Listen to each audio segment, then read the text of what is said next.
Frequência da Mata. Frequência da Mata. Frequência da Mata.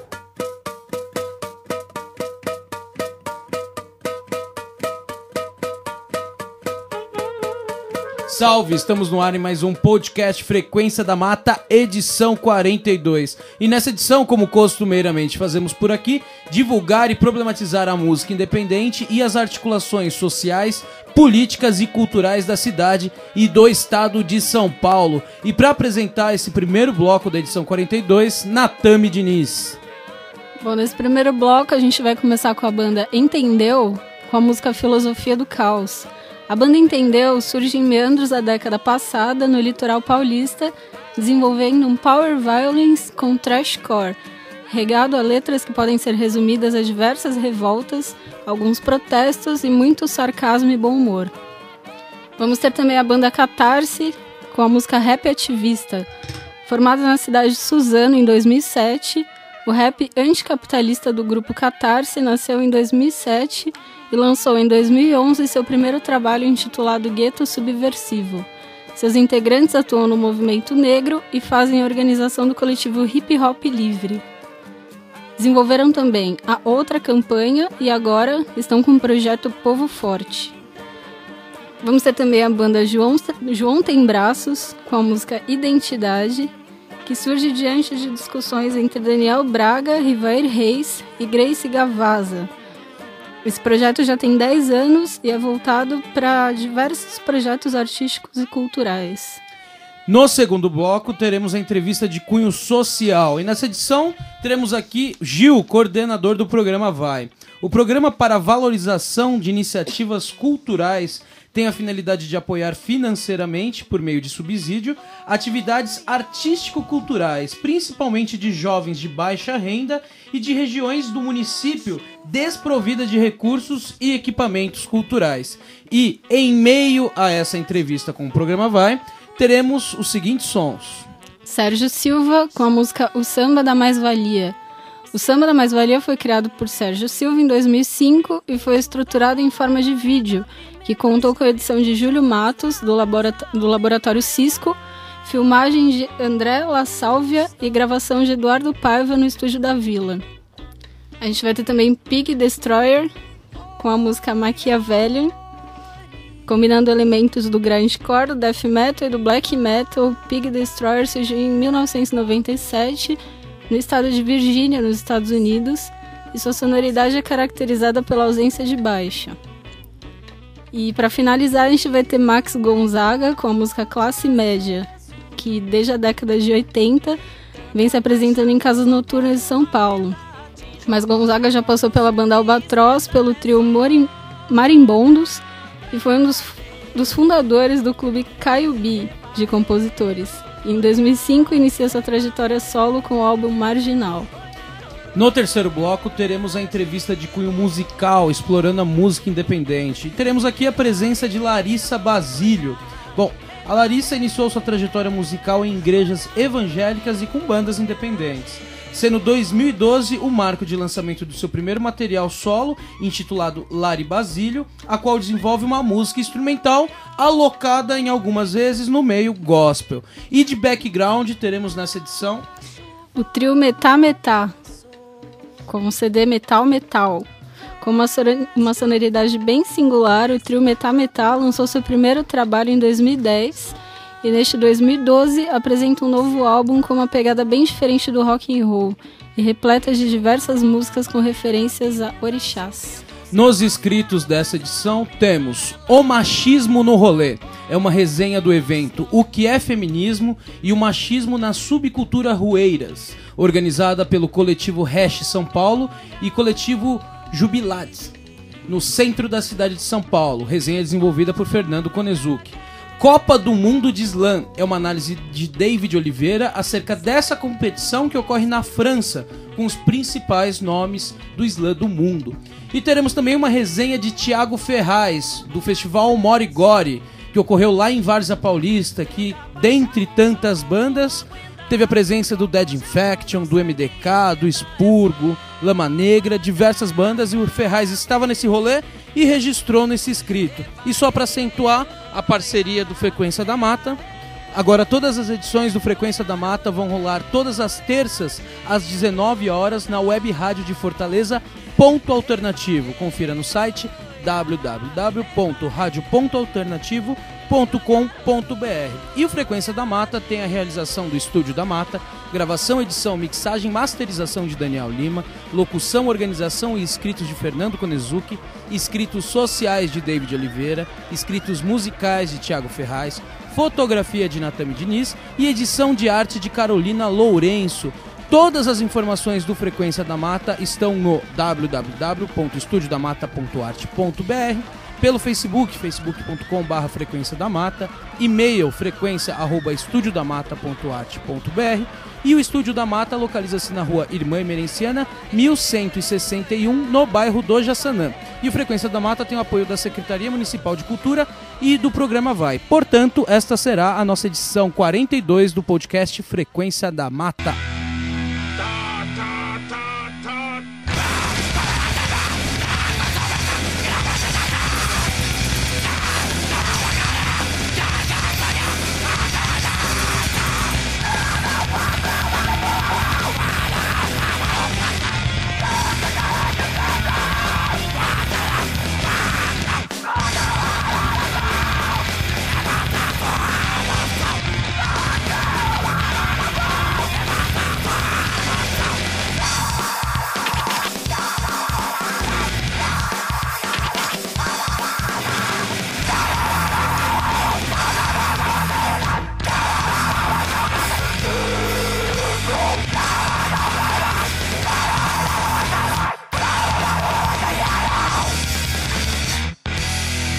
Frequência da Mata.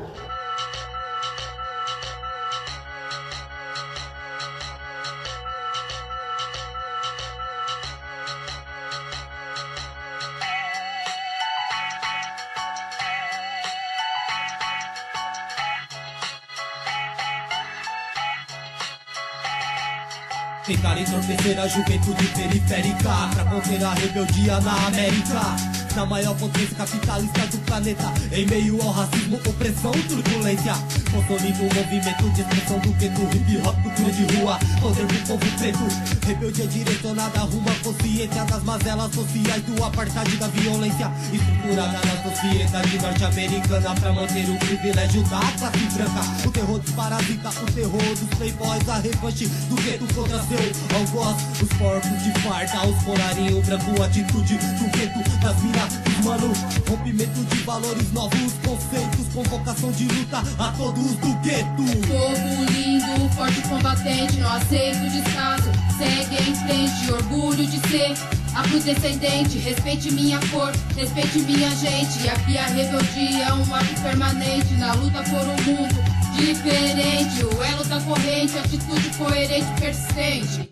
O opressor não se rende. Tudo é uma disputa ideológica, meu rap aglutina atitude insólita, versos contundentes, o ataque contra a burguesia, seu sistema covarde, a revanche dos excluídos, ebulição, luta enraizada na forma de expressão, cultura afro-indígena nas veias periféricas, herança diluída nessa grande Latinoamérica, o negativo ao pontis dos panteras negras, resistência, o melhor ataque, a melhor defesa, a história do hip hop não condiz com futilismo, propagada pela indústria dos Estados Unidos. Foda-se o capitalismo, cifrão em suas leis, terra da ignorância, reino da estupidez. Protesto é passado, presente, futuro, rap combatente, esse é o meu mundo. Prioridade é a militância, o protesto, luta e resistência, critério dos meus versos. Sou essência viva do rap combativo, lealdade e compromisso, questão de princípios. Nem que isso puxe a invisibilidade, os meus versos se deparam ao fronte de combate. O cifrão não vai mudar a minha forma de pensar. Sou rapper ativista programado pra lutar. Protagonista da rima subversiva, não sou artista, sou anticapitalista. Faço rap combativo e não mercadoria. Rapper ativista miliano nessa trilha. Temos que acreditar em nós mesmos. O potencial do favelado é de guerreiro. Os manos do gueto tem que entender que conhecimento é sinônimo de poder. Saia da ilusão, a palavra que estudo. Fute inútil, sonho de consumo. Tô na contramão, da contracultura. Sou o que tem movimento de ruptura. Desde que a maioria prefira diversão. Futebol, novela, Big Brother, Faustão. O cifrão não vai mudar o meu pensamento. Foda-se o modismo, esse é o meu conceito. Foda-se a lógica do fique rico, morra tentando. Foda-se o modo de vida norte-americano. Sou rapper ativista, influente. Que ousa lutar, que ousa vencer sempre. Rap combatente, de luta permanente. Rap combatente, de luta permanente. Rap combatente, de luta permanente. Rap combatente, de luta permanente. Frequência da Mata. Quem sou? Sou eu que me reparto em 10 milhões. Sou eu que levo a vida a te esperar. Sou eu, sou noite e dia. Quem sou? Sou eu, mãe que fecunda esplendor. Sou eu, transformador, sou todo amor. Sou eu, busco alegria. Eu solto a voz, procuro me encontrar, desfaço os nós. Sou terra, água, fogo e ar, harmonia. Eu solto a voz, procuro me encontrar, desfaço os nós. Sou terra, água, fogo e ar, harmonia. Quem sou? Sou eu, mãe que fecunda o esplendor. Sou eu, transformador, sou todo amor. Sou eu, busco alegria. Eu solto a voz, procuro me encontrar, desfaço os nós. Sou terra, água, fogo e ar, harmonia. Eu solto a voz, procuro me encontrar, desfaço os nós. Sou terra, água, fogo e ar, harmonia.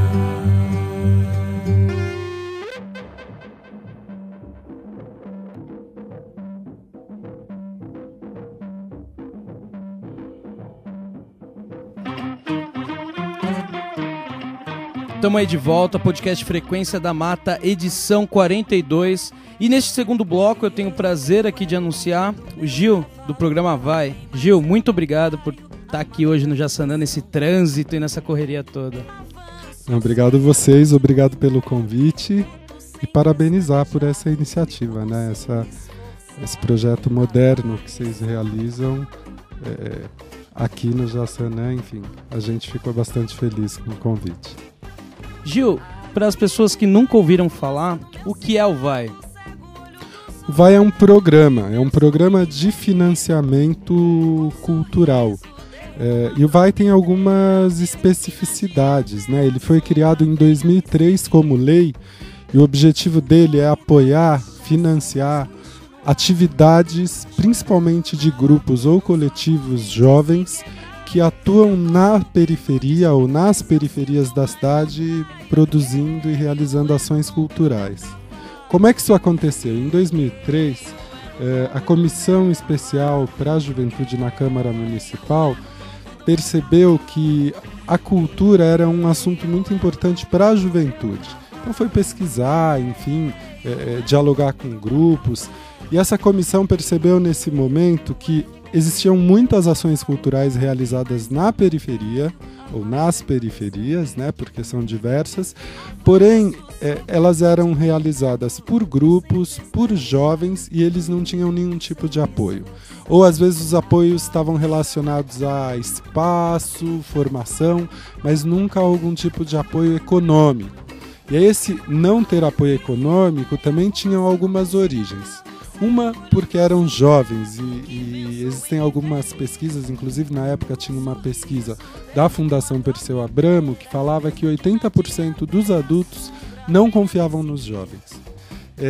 E também eram grupos e coletivos organizados de forma informal, ou seja, não eram pessoa jurídica, nem empresas e nem associações não governamentais, o que dificultava a captação de recursos desses projetos, desses trabalhos. Então entendeu-se que era necessário contribuir com a ação desses grupos. Por isso criou o VAI, por isso que o VAI também tem essa configuração. Ele financia projetos, pequenos projetos culturais, principalmente de grupos ou coletivos, né, não de uma pessoa sozinha, principalmente em ações da periferia da cidade de São Paulo, onde tem menos equipamento cultural, onde tem menos acesso a uma série de serviços e atividades para fortalecer esse tipo de atuação, para dar um gás e apoiar esse tipo de iniciativa. Certo. E como que deu a sua inserção no VAI, Gil? Como é que foi a sua trajetória? Como é a sua trajetória? O VAI virou lei em 2003, né? O Nabil Bonduque, ele era vereador no momento e era presidente dessa comissão especial para a juventude. Então eles captaram essa ideia, ele fez esse projeto de lei, os outros parlamentares aprovaram e a secretaria implantou esse programa lá, lançou o primeiro edital em 2003, em outubro de 2003, selecionou os primeiros projetos que ela financiou em 2004. Eu também cheguei na Secretaria Municipal de Cultura em 2003, só que logo quando eu cheguei, eu fui trabalhar com a implantação do projeto CEL, né? Tinha uma experiência de trabalho, eu sou da periferia também, de trabalhos com juventude, e algumas pessoas da secretaria conheciam o trabalho que eu desenvolvia e me convidaram para ir trabalhar lá. Eu trabalhei com o CEL, a implantação desde o primeiro ao último dos 21 primeiros CELs, inauguração, implantação, pensar que tipo de equipamento tinha que ter os CELs, trabalhar nos processos de contratação de oficineiro, enfim. E quando houve a mudança da gestão, 2004 para 2005, a Secretaria de Cultura deixou de ter uma equipe que trabalhasse especificamente com o projeto CELs, tendo em vista que a Secretaria de Educação compreendeu que ela devia administrar esse projeto sozinha, na verdade, né? E nesse momento estavam mudando as configurações na secretaria, tinha uma pessoa lá, Maria do Rosário Ramalho, que me convidou para ir trabalhar com ela no VAI. Então em 2005 eu fui ser técnico do VAI, acompanhar projeto, o VAI começou pequenininho, né? 2005 era a segunda edição, tanto na primeira quanto na segunda tiveram aproximadamente 70 projetos. Havíamos, naquela época, eu, ela e uma secretária, ela era coordenadora, eu era técnico e a gente tinha uma secretária e a gente produzia desde os processos até a visita aos grupos, prestação de contas e assim sucessivamente. O VAI foi crescendo cada ano, algumas pessoas foram chegando e em 2009 a Rosário assumiu a direção de um núcleo que foi criado de financiamento a projetos, que inclui o VAI, o Fomento ao Teatro, que é uma lei para o teatro da cidade, o Fomento à Dança e o Cinema, e me convidou para assumir a coordenação do VAI. Então eu coordeno esse programa de 2009 até agora. Essa é a minha trajetória. Hoje a gente tem 6 técnicos que acompanham projetos, 2 funcionários administrativos, 3 estagiários, enfim, é um outro momento, e 176 projetos acontecendo, né? De toda essa sua experiência, Gil, eu queria que você comentasse um pouco das linguagens que você costuma ver nas periferias que acabam se inserindo no VAI. Os projetos, assim, que tipo de projetos o Vai agrega hoje? Então, acho que um ponto muito forte do Vai, e isso também tem um impacto no momento da seleção de projetos, é que o Vai não é um edital exclusivo para uma linguagem artística, né? O Vai traz na lei dele 2 conceitos que é muito interessante, que uma é a distribuição de projetos na cidade e a diversidade de linguagens. Então o Vai recebe projeto de rádio, de música, de circo, de teatro, de dança, de vídeo, de cultura popular, de cultura indígena, de hip hop, enfim, as diversas linguagens. E o Vai também abre um leque para o que na lei está falando de artes e humanidades, que é possível você mandar um projeto que não necessariamente esteja configurado como uma categoria artística, mas alguma coisa que está dentro dessa ideia de humanidade, que são assuntos de interesse da população jovem. Né? Então acabam entrando também projetos que de alguma forma vão discutir meio ambiente, diversidade sexual, reflexões do pensamento, enfim, história dos bairros e assim sucessivamente. Então isso é bem bacana. Quando a comissão, os projetos do Vai são selecionados por uma comissão composta com 16 pessoas, metade do governo, metade de organizações que estão relacionadas à cultura e juventude. Quando a comissão vai fazer a seleção, antes de soltar o resultado final, ela pensa como é que está a relação das linguagens, né? A distribuição de linguagens e a distribuição pela cidade. Então, se nesse momento a comissão percebe que tem uma linguagem artística, que tem super pouco projeto selecionado, ela reavalia, tentando trazer um equilíbrio. Ou se alguma região da cidade está muito descoberta, ela também busca esse equilíbrio, né? Uma coisa interessante que, enfim, então tem alguns tipos de linguagem que acabam aparecendo menos. Então, rádio, por exemplo, a gente recebe pouco projeto, circo a gente recebe pouco projeto. Então, na hora de avaliar esses projetos, a comissão tem uma atenção especial, né? A atenção especial é para todos, mas um cuidado de garantir que existam projetos também dessas linguagens, como também de algumas regiões que a gente recebe pouco projeto, mas a comissão entende que selecionar um projeto naquele local muda a dinâmica do local, outros grupos se fortalecem, conhecem o programa e assim você também difunde esse conhecimento e esse acesso. Perfeito.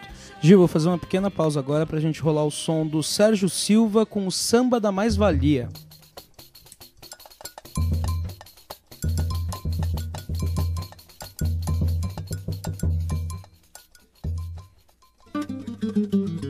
Síntese de muitas determinações, a realidade social é feita de contradições, mas a árvore não pode esconder o arvoredo. Vem um grande analista, revela o segredo da acumulação de capital. É mais valia pra cá, é mais valia pra lá. Capitalismo é selvagem, é global. É mais valia pra cá, é mais valia pra lá. Tempo roubado do trabalho social. Mercadoria é alienação. Trabalho, salário, a danação. A grana diz, trabalho sozinha. A fórmula é DMDinha, é a síntese, síntese de muitas determinações. A realidade brasileira é feita de contradições, mas um grande analista indicou o caminho. Ninguém pode vencer essa luta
O Samba da Mais-Valia é de Sérgio Silva.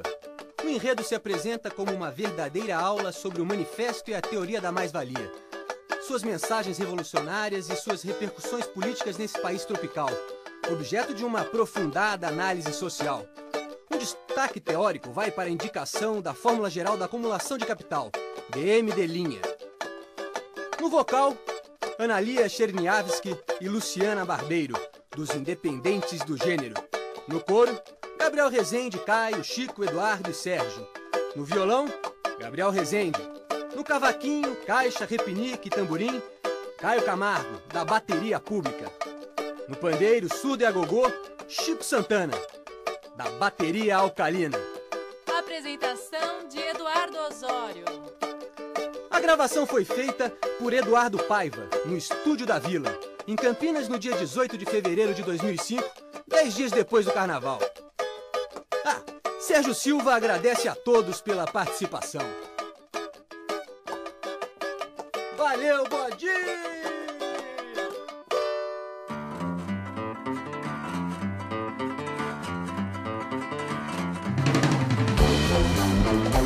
Estamos aí de volta.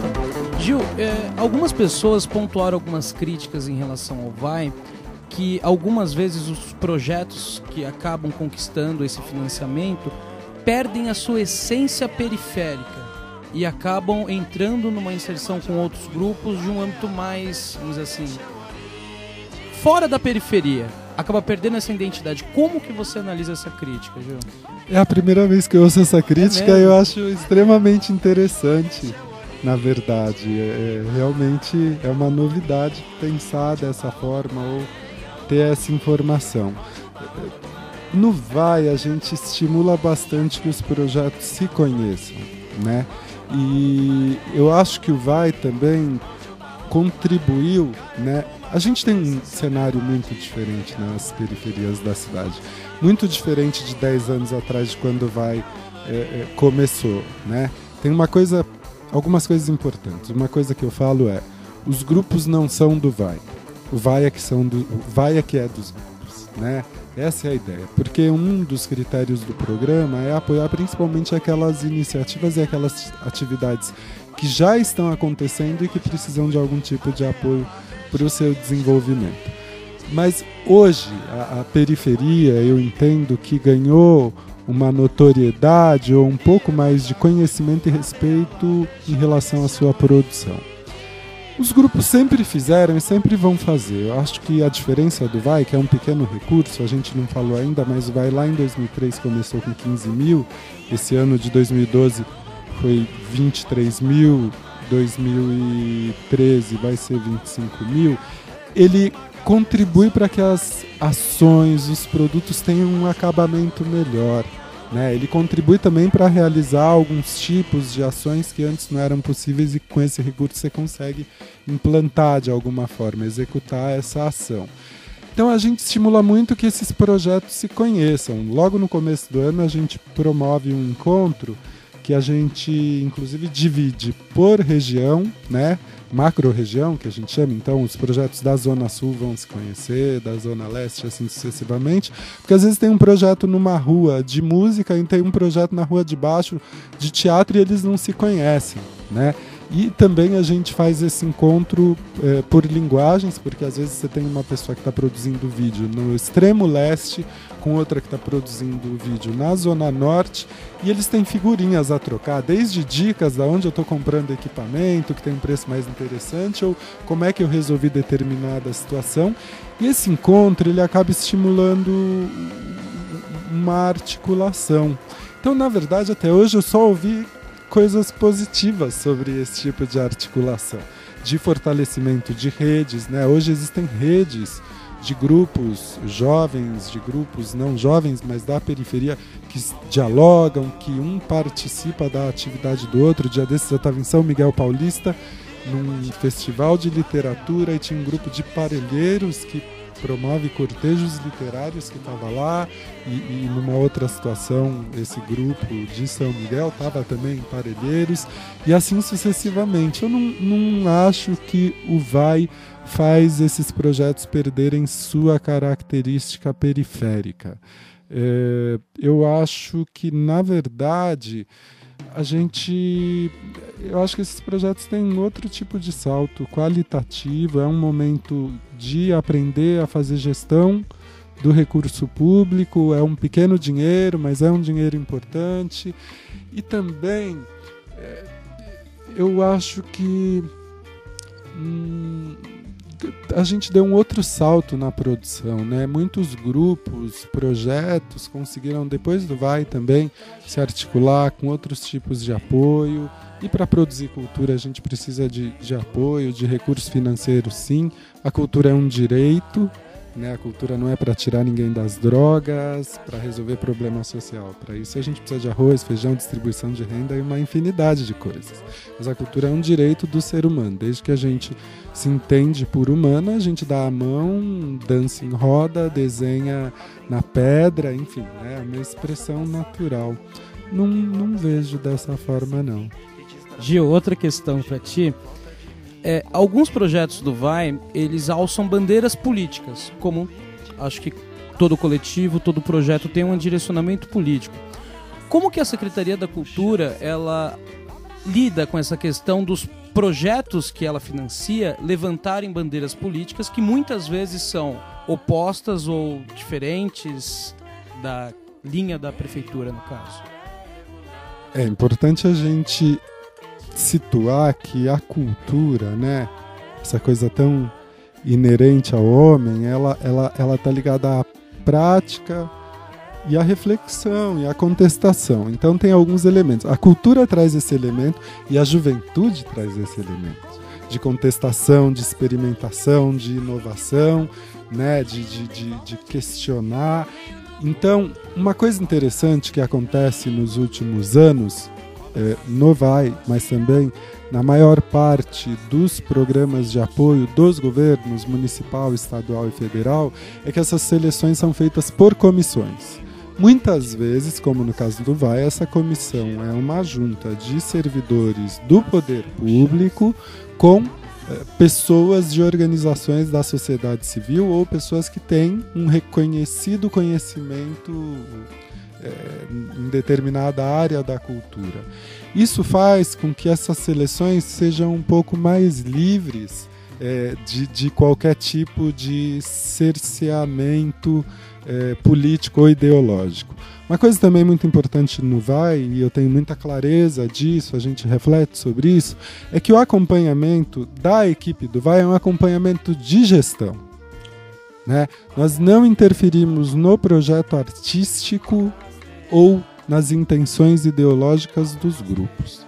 Nós contribuímos, né, ou tentamos ficar à disposição para que esse grupo atinja o mais longe possível do que lhe interessa. Então a gente contribui no pensamento da reflexão de como ele vai gerir esse dinheiro, como ele vai se relacionar com os parceiros, como nós vamos desenvolver os acompanhamentos e também, enfim, nosso grande papel é estar atento para o que esses grupos estão pedindo, né, ou nos solicitando, mas a gente não faz nenhum tipo de interferência. Então a gente tem projetos que, é óbvio, que questionam, que levantam bandeiras, que fazem mobilização para determinados assuntos que para a esfera máxima do poder municipal, estadual ou federal, enfim, vão em choque. Mas a gente acha que, enfim, estando num país democrático, livre e com direitos, a cultura tem que cumprir esse papel, né? Então nós temos essa clareza. Às vezes somos questionados como vocês estão financiando um projeto numa ocupação que vai ter reintegração de posse pela própria prefeitura, questionados por jornalistas, por outras secretarias, enfim, pelo próprio poder público. E o que nós costumamos dizer é que cultura é um direito de qualquer cidadão. A maior parte dos nossos projetos acontecem em becos, favelas, vielas, áreas irregulares, questionamentos políticos que, enfim, realmente entram em choque com o que está estabelecido, e essa é a contribuição da cultura. O dia que não for mais assim, eu não poderei continuar lá. Perfeito, Gil. Vamos ficar agora com o som da banda Pig Destroyer. Valeu!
Tamo aí de volta. Gil, o que a gente pode esperar da obra Via Vai?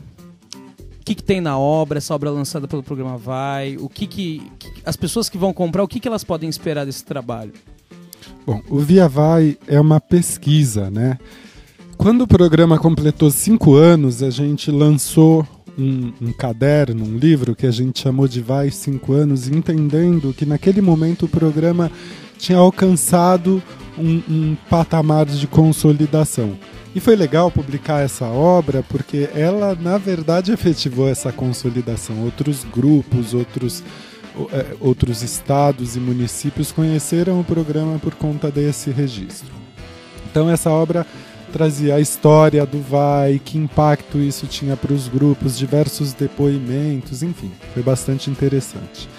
Como o Vai tem uma cláusula na lei que fala que os projetos podem ser financiados uma vez e tendo mais uma renovação, uma das questões que sempre foram levantadas, tanto quando nós íamos fazer algum tipo de exposição pública do programa, alguma apresentação do programa, ou também dos próprios grupos que tiveram apoio do Vai, o que acontece com esses grupos que tiveram apoio por 2 anos e depois? Eles continuam sobrevivendo? Eles existem? Eles deixam de existir por conta da falta de apoio?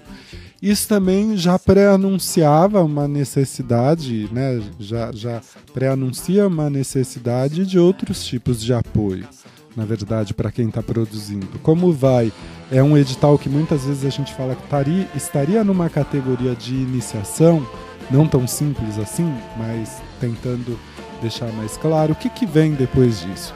E aí, para muitos segmentos, não existem para onde ir ou apresentar projetos, ou eles entendem que esses outros editais são muito distantes. Então, desse contexto, dessa necessidade de responder essa questão para a população, para os grupos do Vai, e sobretudo para a gente também, né, que trabalha com o programa, a gente conseguiu realizar uma pesquisa. Então, nós, em parceria com o Centro Cultural da Espanha, que foi quem pagou a empresa que realizou a pesquisa, a secretaria pagou a publicação, a gráfica e o lançamento. Nós elaboramos, num primeiro momento, um questionário qualitativo, onde foram entrevistadas 22 pessoas que tiveram Vai entre 2004 e 2009. A gente começou esse trabalho em 2010. Né? Então, entrevistas em profundidade, onde tinham questões gerais, mas que o diálogo com a pessoa entrevistada que ia pautando o rumo. Né? Com essas 22 entrevistas, a gente percebeu alguns assuntos que coincidiam e elaboramos uma entrevista quantitativa, que aí mais de respostas objetivas, sim, não, outras opções e assim sucessivamente. Esse questionário foi aplicado para um número de 150 pessoas que foram proponentes do Vai. Proponente é a pessoa que é o responsável legal, como pessoa física, né? Porque o programa financia a pessoa física, mas tem uma pessoa que dá o seu CPF, abre uma conta e que administra esse recurso. Então, nós, no segundo momento, entrevistamos 150 respondentes que tiveram Vai nesse mesmo período, né, 2004 a 2009, e o resultado desses questionários geraram uns 40 gráficos dos mais diferentes tipos de assunto. A gente inicialmente dividiu por como era a atuação e a realidade dos grupos antes do Vai, durante o Vai e depois do Vai. Só que isso foi uma pesquisa de impressões, né? Porque nós não estávamos antes do Vai para saber exatamente como era. Né? Então são os impactos segundo a avaliação do respondente. E foi muito interessante esse resultado. A partir desses gráficos, nós, em conjunto com a empresa que realizou as pesquisas em campo, elaboramos um relatório que eu julgo muito importante e interessante, né, que acompanha os gráficos. Por quê? Existem muitas poucas pesquisas sobre a área da cultura. Qualquer pesquisa sobre a área da cultura é muito importante, pelo fato de não existir, né? Ou só existem pesquisas de satisfação de opinião. Gostei do teatro, não gostei do teatro, enfim, tenho acesso ou não tenho acesso, quantos vão ao cinema ou não. Uma pesquisa que aprofunda qualitativamente. Então a gente descobriu alguns dados interessantes. Um deles, 150 respondentes, representa uma margem boa, né? Porque a gente estava falando de um campo de 500 e poucos projetos. Então, era pelo menos 25% do escopo principal do programa. Então, principal dado, né? A questão mais importante. A gente descobriu que 51% dos grupos continuavam existindo e realizando a mesma ação. Que 23% dos grupos continuavam existindo, realizando outra ação. E que 7% das ações continuavam existindo, só que sendo realizadas por outros. Desses, né, sobraram 19% de grupos e ações que não estavam mais existindo. Outra coisa interessante, aprofundando isso, é que, por exemplo, 2/3 dos projetos que o VAI financiou, ou seja, a maioria, eram projetos que já existiam antes de ter apoio do programa, e 1/3 começou a existir com o financiamento do programa. Esses 19% de projetos que não existem mais, ou grupos que não existem mais, é quase que a totalidade desse 1/3 que se articulou só para o edital. Ou seja, o grupo que existia antes continua com dificuldade financeira, muitos poucos grupos conseguiram outros apoios, mas eles continuam realizando suas atividades. Um outro dado interessante que a gente descobriu desse público, né, jovem, nesse ano de 2000 a 2010, é que metade deles trabalham, 50% trabalha em um trabalho formal, e nas suas horas vagas, final de semana, noite, etc., executam suas ações culturais. E que a outra metade, que a gente achou muito considerável, só vive da atuação cultural. Realizando oficinas em ONGs, foi fazer formação, tem algum projeto vinculado à cultura que de alguma forma traz algum tipo de subsistência, está circulando, tocando, se apresentando. Isso foi um dado muito expressivo que a gente encontrou. Então, via vai essa pesquisa, acho que traz informações riquíssimas desse universo de produção cultural e produção cultural jovem nesse circuito alternativo da periferia. Veja, a gente não está falando do famoso mapa das artes, né?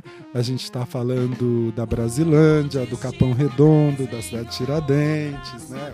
Quando eu falo esse circuito alternativo, né, tô falando desses locais com grupos, às vezes com muito pouca estrutura, mas que conseguem ali formar um espaço ou uma ação que se torna uma referência. E alguns começam a entrar para o calendário da cidade, né? Calendário cultural da cidade. Perfeito. Gil, que balanço que você faz desse 2012 no VAI? O que ele representa para ti? 2012 é um ano muito importante. É o ano que a gente lançou essa pesquisa e também é um ano que o programa cresceu também, né? A gente, em 2011, teve 147 projetos financiados. Em 2012, a gente tem 178 projetos riquíssimos, projetos que já é a essência do programa, das mais diversas linguagens. O VAI entrou em 2012 na pauta das políticas culturais de uma forma mais significativa. Houve uma mobilização dos grupos no começo do ano para aumentar o recurso do VAI e poder financiar mais projetos. Essa mobilização foi super positiva, porque a partir dessa articulação o programa ganhou quase 1 milhão a mais e pôde financiar 40 projetos a mais esse ano, né? Também o VAI teve na pauta das eleições municipais, o futuro prefeito falou publicamente que tinha interesse em ampliar o programa VAI e lançar o VAI 2, o que muito me deixa feliz, porque, enfim, a gente que acompanha sabe que muitos grupos atingiram patamares interessantíssimos, mas como a gente falou no começo, existe uma falta de outras políticas públicas que apoiam o desenvolvimento cultural na cidade, né? Mesmo porque, agora fazendo uma crítica, a cultura está sempre muito acostumada a apoiar as belas artes, né? Tô nem falando do teatro municipal e do corpo estável, né? Acho que tem um lugar que é importante aí, mas eu tô falando das linguagens consagradas, dos artistas consagrados, e aquele artista que às vezes não está naquele circuito central, ele não tem esse reconhecimento e não recebe nenhum tipo de apoio por isso. Então eu acho que 2012 está sendo um ano muito feliz, né, com essas mobilizações, com a pauta do Vai na agenda da cidade, e a minha expectativa é que ele amplie, cresça, que o Vai 2 aconteça, enfim. Perfeito. Gil, pela minha surpresa aqui, o Daniel acabou de abrir umas perguntas na internet, e o Juca acabou de mandar pra gente o seguinte: gostaria de saber se a mudança política recente em São Paulo pode influenciar em um aumento ou diminuição e ampliação nos próximos anos. Você comentou agora do futuro prefeito de São Paulo. Essa pergunta já se relaciona com essa sua colocação? Sim, acho que a expectativa é positiva. Tem uma coisa que eu preciso falar, que eu acho que é digno eu falar. Todos esses anos que eu trabalhei na Secretaria Municipal de Cultura, com o secretário Calil à frente, a gente foi muito feliz, porque em nenhum momento a gente recebeu nenhum tipo de interferência no processo de seleção do programa, na gestão do programa. Muito pelo contrário, o Calil sempre apoiou o Vai. E quando o Calil chegou na secretaria em 2005, a prefeitura fez um corte, a Secretaria de Cultura, mas em outros locais também, fez um corte linear em todos os programas de 30%, ou seja, o cara ia receber 16 mil e tinha que tirar do projeto dele 30% desses 16 mil, porque as secretarias estavam contingenciando o dinheiro, ou seja, estava segurando o dinheiro. E aí foi legal porque o primeiro ato público do Calil foi reverter e falar, não, vai 16 mil em 2005, então ele vai ser 16 mil. Então a gente foi muito feliz, a gente nunca teve nenhum tipo de ingerência, interferência política, o secretário sempre garantiu esse espaço. Mas a perspectiva eu acho que é super boa, eu acho que é favorável, é de crescimento, tanto o Haddad como o Nabil. O Nabil também foi eleito esse ano, ficou fora da Câmara os 8 últimos anos, também se comprometeu em fazer o projeto do Vai 2, né? Então o Vai está no plano de governo do futuro prefeito. Eu acho que as expectativas são ótimas, do ponto de vista do Vai, enfim, não só do Vai, mas de quem produz cultura na cidade como um todo, não só no centro. Acho que as perspectivas são boas. Gil, para quem tá ouvindo a gente e ficou com uma pulguinha atrás da orelha, como é que eu faço para fazer o Vai o ano que vem? Que indicação você dá para esse cara? Bom, nós vamos lançar o edital do Vai agora, em dezembro. Entre o dia 8 e o dia 15 de dezembro, nós vamos divulgar o edital. O que é um edital? Edital são as regras de como funciona e como participar. Isso que significa esse nome. Um dia desses eu vi que o Alessandro Buzo publicou alguma coisa do tipo, não, ou foi o Ferrez, não tenho certeza. Esse negócio de edital é meio estranho, eu queria uma coisa que fosse de todos, e eu achei ótima essa expressão de todos, né? Porque dá a ideia de acesso. A gente publica o edital nesse período, abrindo inscrições já, então, aqui em primeira mão, divulgando, de 3 de janeiro a 1 de fevereiro. O valor, como eu já também falei anteriormente, está por volta dos R$25 mil.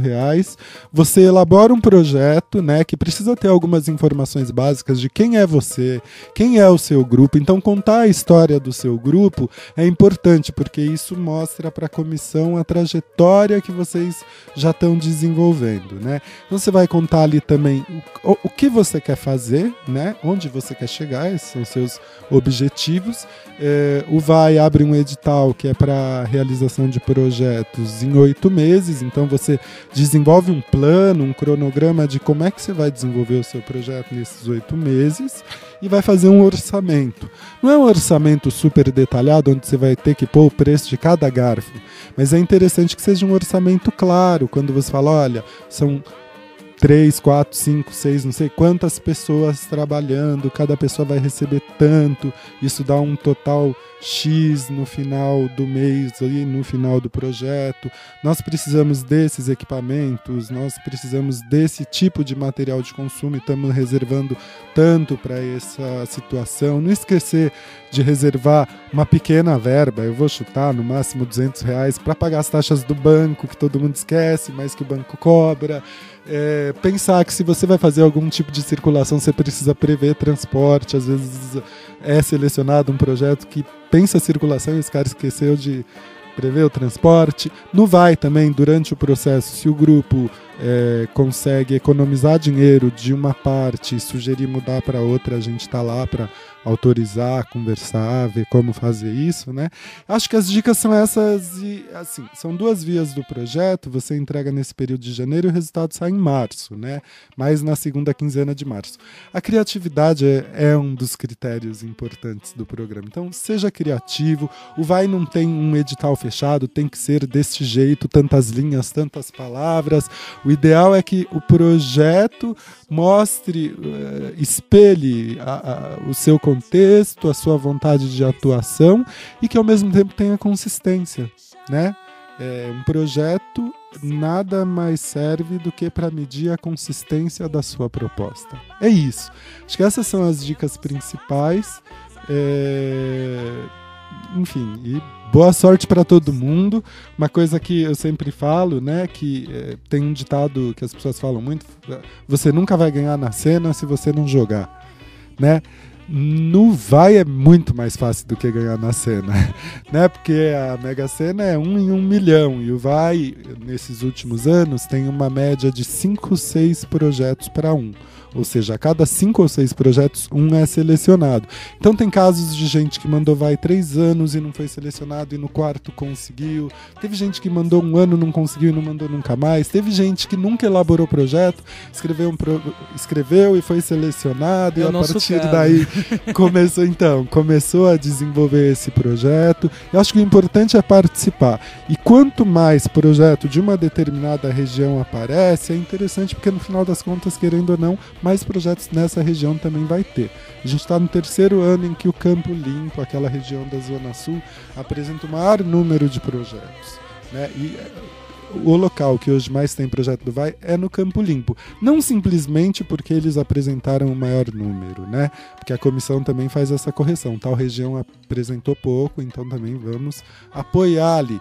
Mas a quantidade de projetos que chega acaba dando possibilidade desses projetos entrarem mais, né? Acho que a dica é essa. Nós vamos estar em diversos locais falando do edital, tentando esclarecer dúvidas para que não fique muito difícil das pessoas entenderem. A ação educativa, que fica na General Jardim 660, vai divulgar agora, em dezembro, 2 oficinas de elaboração de projeto. Sesc Santo Amaro vai realizar 2 oficinas de elaboração de projeto na Zona Sul. Vai ter no Centro Cultural da Juventude, vai ter no Centro Cultural da Penha, vai ter no Centro Cultural Cidade Tiradentes, enfim. Fiquem atentos ao blog do VAI ou adicionem a página do VAI no Facebook. O blog é o www.programavai.blogspot.com, que lá nós vamos manter atualizada essa agenda de esclarecimentos, tirar dúvidas do edital, e também nós estamos na secretaria de segunda a sexta, no horário comercial das 9 às 18 horas, atendendo por telefone e e-mail qualquer dúvida, qualquer tipo de esclarecimento. E para a gente é importante que esses grupos que estão nos locais mais difícil acesso, que às vezes também tem muitas dificuldades sociais, consigam chegar e acessar o programa. Gil, eu quero te agradecer muito por ter vindo aqui hoje. Pra gente é um prazer enorme receber você aqui do VAI. E eu queria deixar um último espaço pra tu falar o que quiser, o que sentir vontade, Gil. Te agradeço mesmo por ter vindo. Na verdade, eu quero agradecer a oportunidade. Há algum tempo, né, as pessoas que produzem na periferia ou da juventude pensam e refletem a falta de espaço e inserção na grande mídia, né? E questionam também, né, nessa atitude que a gente estava conversando anteriormente, que tipo de informação que a grande mídia veicula, transmite, o que é distorcido, o que não é distorcido. E acho que há algum tempo a gente como movimento, né, porque eu não consigo me colocar só como um servidor público, né? Eu sou um servidor público, que é isso, servir ao público, mas o poder público deveria ser das pessoas e não dos servidores públicos. Poder público é do público, né? Mas eu acho que, então por isso eu estou falando da gente, porque essa é a minha história também.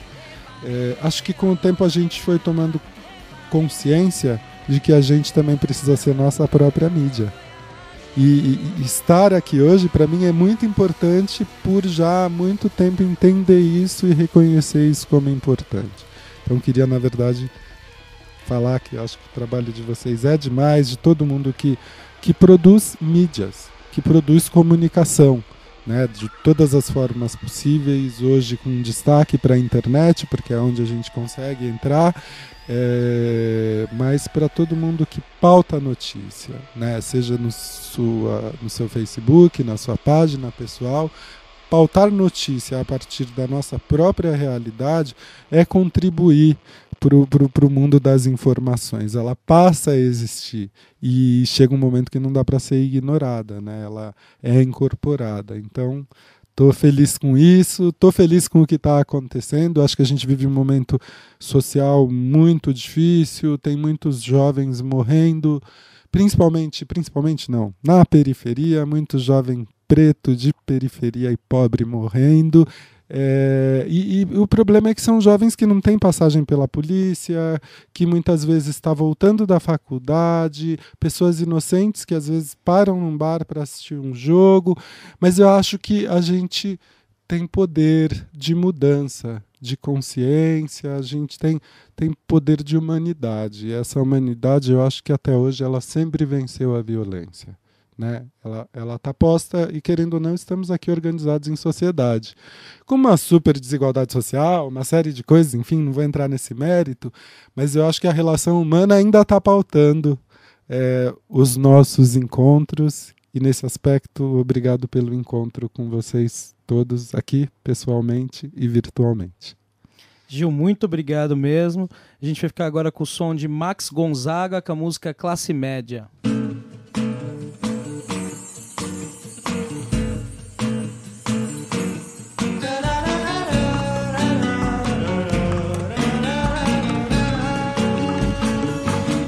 Sou classe média, papagaio de todo telejornal.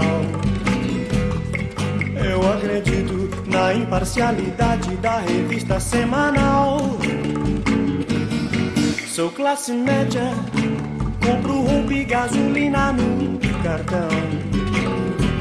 Odeio coletivos e vou de carro que comprei a prestação.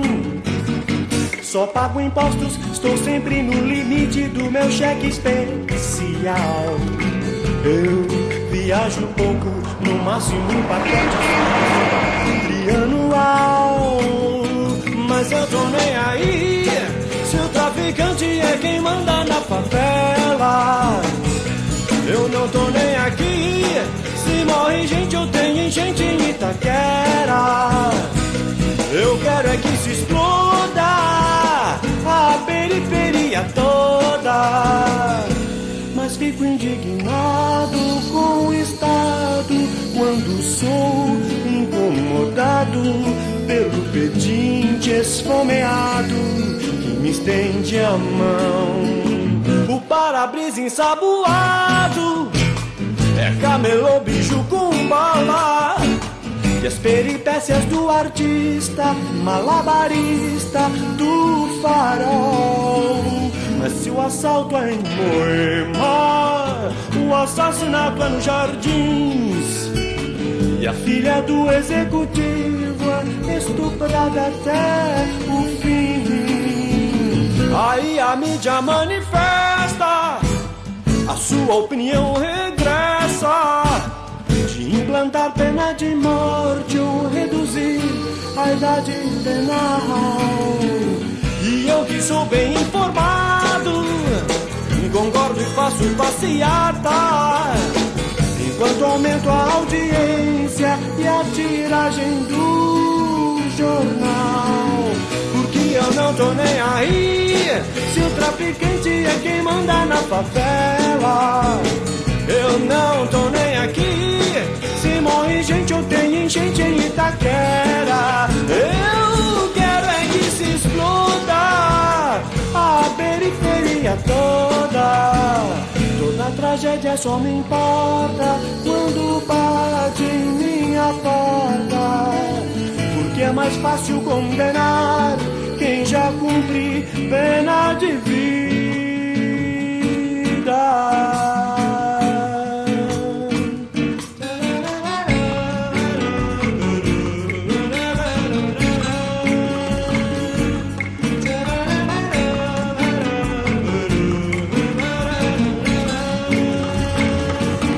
Sou classe média.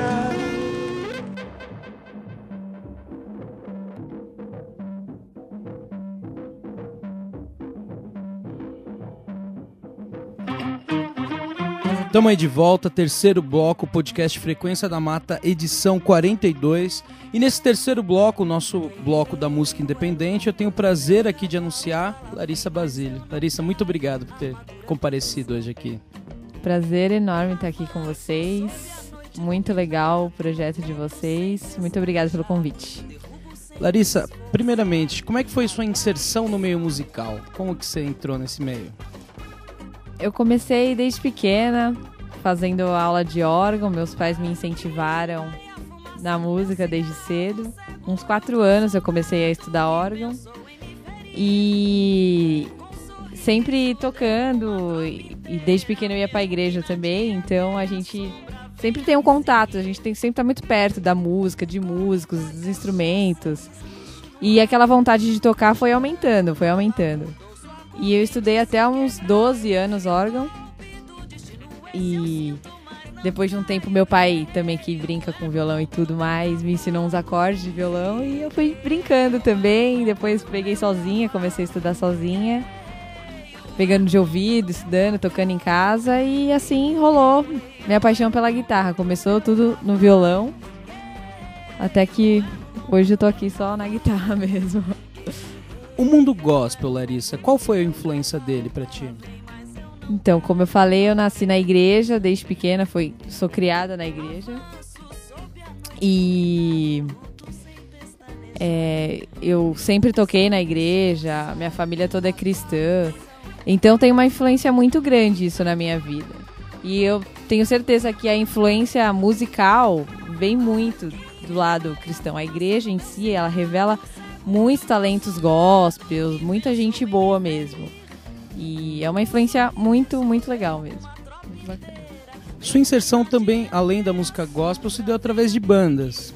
Quais bandas foram essas? Quais experiências foram essas? Desde umas bandinhas de brincadeira na escola, tocando em festa junina, né, até uma coisa mais séria. Eu fiz parte de uma banda chamada Little Joy. Inclusive a gente ensaiava muito aqui no Da Mata. E a gente tocava bastante, gravamos um CD, foi uma experiência ótima pra mim, foi um período muito legal da minha vida, que eu aprendi bastante com os meninos. E essa ruptura da música com banda pra fazer uma pegada instrumental, como é que foi esse lance? Queria que você contasse um pouquinho pra gente. O lance instrumental surgiu de forma muito natural pra mim.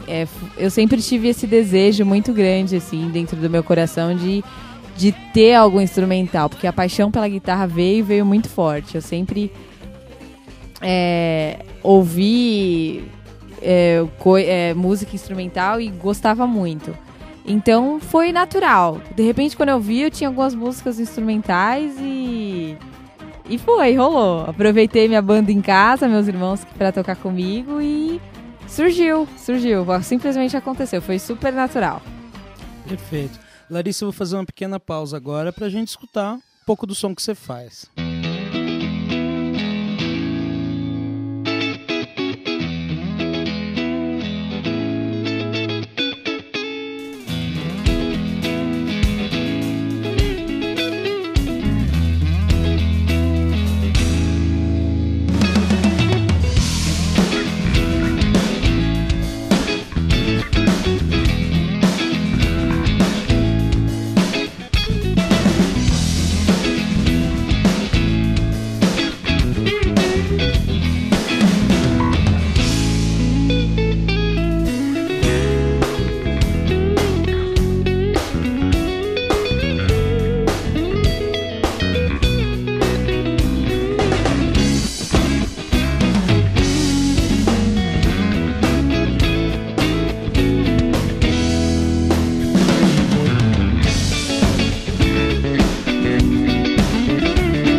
Estamos aí de volta. Larissa, eu queria que você falasse um pouquinho pra gente como é que foi o processo de gravação desse seu primeiro álbum. Como é que ele foi elaborado, como é que ele foi pensado, que você colocasse um pouquinho a respeito. Bom, eu comecei fazendo as prés em casa, sozinha mesmo. Todas as músicas são de minha autoria. Teve uma música que meu irmão Joézer Basílio compôs comigo, também é guitarrista. E eu idealizei todas as músicas, idealizei bateria, tudo. E aí a gente foi pro estúdio, chamei meus irmãos. Minha banda é meu irmão, Joézer, guitarrista. Meu outro irmão, Júnior, ou Kid, baterista. E meu cunhado, Samuel Cabreira. Só a família. E aí a gente foi pro estúdio, eles abraçaram o projeto comigo. Tiraram as músicas, cada um trouxe um pouco de si para as músicas. E eles colaboraram demais comigo e foi maravilhoso. E meu EP foi produzido pelo Lampadinha. Eu adorei trabalhar com ele, ele é maravilhoso, excelente produtor. E ele colaborou demais, trouxe muita coisa boa pro meu trabalho. E aí a gente foi gravar lá no Norcal Studios, do Brandon Duffy. E teve a participação do Felipe Andreoli, baixista do Angra, que toca com o Rico Loureiro também. E do Adriano Daga, o baterista, que também trabalha lá no Norcal. E foi uma experiência maravilhosa, assim, eu aprendi demais com todo mundo. Realmente cresci como música e foi uma experiência muito, muito, muito legal. E como tem sido a divulgação desse trabalho seu? Tem sido bem bacana, eu diria que surpreendente, assim, a cada dia que passa eu fico mais surpresa com as pessoas do Brasil inteiro, pessoas de outros países me mandam e-mail querendo comprar meu EP, eu fico surpresa, assim, muito feliz mesmo, é muito gratificante, assim, ter um retorno, assim, e uma coisa que eu faço por amor, foi simples, tudo muito natural que aconteceu, é por amor à música, e tô muito feliz mesmo. Larissa, a gente abriu algumas perguntas aqui pelo Facebook, e a Cláudia Costa enviou uma pergunta para ti. Quais foram suas influências musicais? Eu acho que uma primeira grande influência para mim, até pelo fato de eu ter nascido na igreja, foi a banda Oficina G3 e, consequentemente, o guitarrista Juninho Afran. Foi uma super influência para mim, na minha vida como música. E alguns guitarristas nacionais também, mas um outro bem influente é o Eduardo Nui. E um internacional que eu posso citar que eu gosto muito, que eu tenho como referência, é o Andy Timmons. Esses três pra mim são os mais influentes, assim. Larissa, quando a gente pesquisa um pouco sobre o seu trabalho, seja na internet, nos meios, nos Googles da vida, a gente encontra uma definição dessa música instrumental gospel. Quando eu me deparei com o instrumental gospel, eu falei, o que é música instrumental gospel? Eu tô perdido. Eu queria que você explicasse um pouco pra gente, porque realmente você acaba não conseguindo ligar as informações. Sim. Bom, o que aconteceu foi o seguinte, um pouco antes de eu lançar meu EP, eu acabei participando do primeiro concurso de música instrumental gospel realizado pela empresa Santo Ângelo. E eu coloquei meu vídeo sem compromisso algum, né? Simples, como eu sempre te falei. Simplesmente por amor à música, vamos fazer. E acabou que o vídeo teve muita visualização em pouco tempo. E graças a Deus eu fiquei em segundo lugar. Eu fiquei muito feliz com tudo isso. Foi uma ótima iniciativa da Santo Ângelo, uma empresa que apoia meu trabalho, são meus parceiros. E acabou gerando esse vínculo mesmo, né? Da música gospel com a música instrumental. Acabou gerando essa ligação. Então, eu acredito que grande parte das pessoas que me conhecem hoje é devido a esse concurso, entendeu? A maioria do público que conhece meu trabalho, eu acredito que seja cristão, que seja do meio gospel. Eu acho que a maior ligação veio por meio desse concurso. Certo. Larissa, mais uma pergunta enviada pelo Facebook, o Ney Rodrigues. Tu não tem vontade de montar uma banda gospel, mas com vocal? Vontade eu tenho, viu? Mas eu acho que, por enquanto, vou focar um pouco mais na minha carreira instrumental. Quem sabe, mais pra frente, né, pinta alguma coisa legal aí. Vamos deixar rolar. Vamos fazer mais uma pausa, então, para ficarmos mais com som seu, Larissa. Vamos lá.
Estamos aí de volta. Bom, eu queria falar sobre um nosso erro aqui. Um dos nomes enviados pelo Facebook não é Cláudia Costa, e sim Cláudio Costa, beleza? Vamos voltar aqui com a entrevista com a Larissa.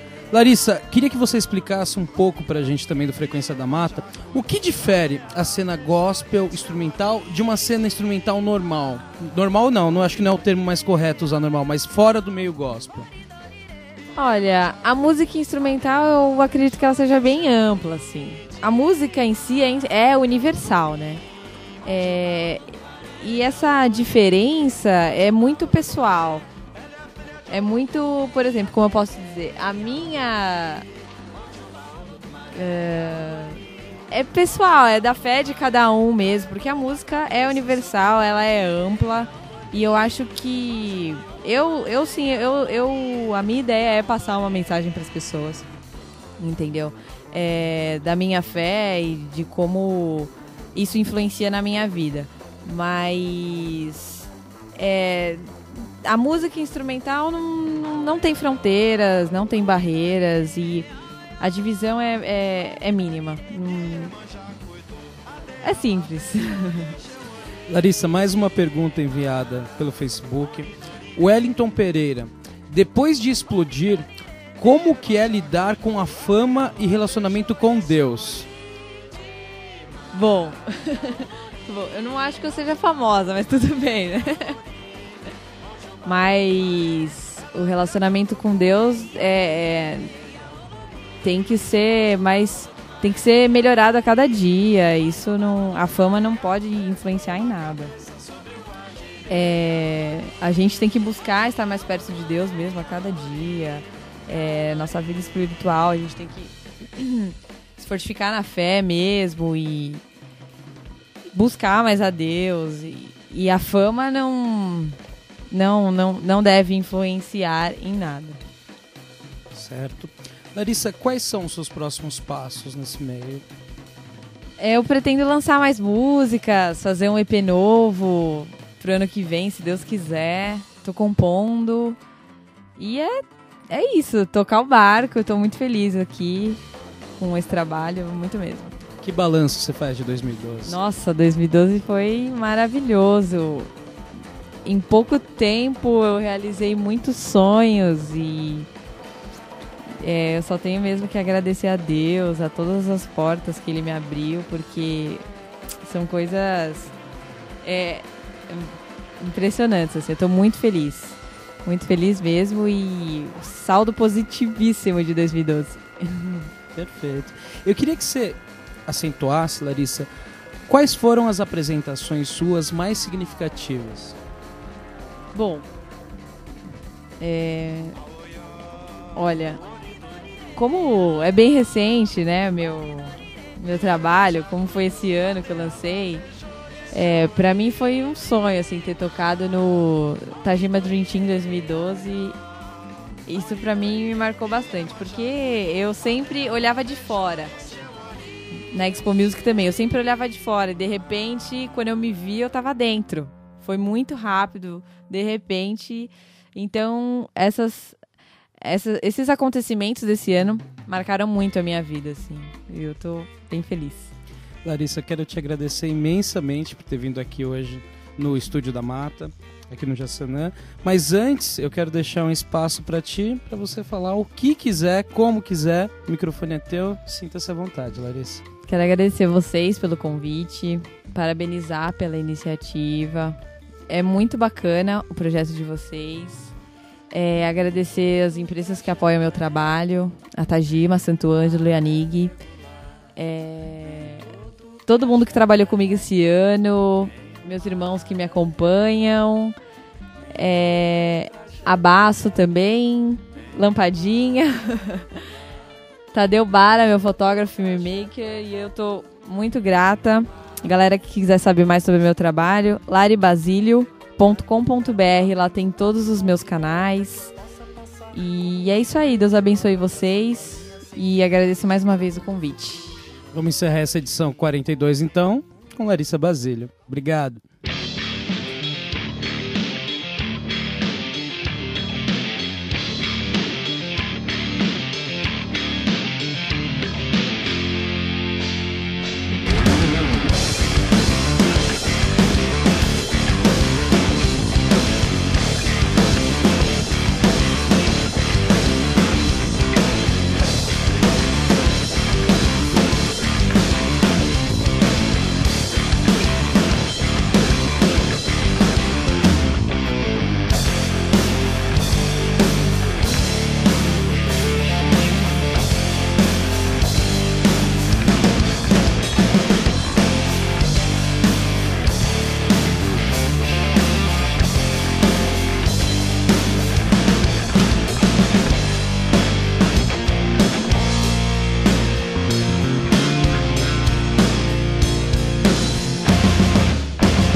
Frequência da Mata.